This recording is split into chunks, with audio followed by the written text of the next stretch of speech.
শ্রী শ্রী ঠাকুর বলেছেন, ভগবানের এই সৃষ্টিতে কেহ পাপ কর্ম করিয়া বেশি দিন টিকিয়া থাকিতে পারে না।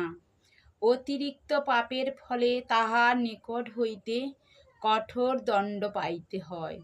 তাহার ধন জন মান সম্মান শিক্ষা সকলই বিনষ্ট হয়, এমনকি তাহার জীবনহানি পর্যন্ত ঘটিয়া থাকে।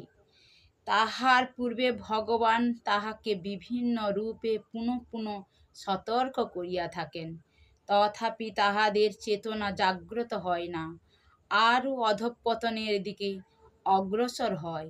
কিন্তু ভগবান জীবকে বড় ভালোবাসেন, তাই শেষে বড় ধরনের কোনো শাস্তি দিয়া তাহাকে পাপ কর্ম হইতে বিরত করেন।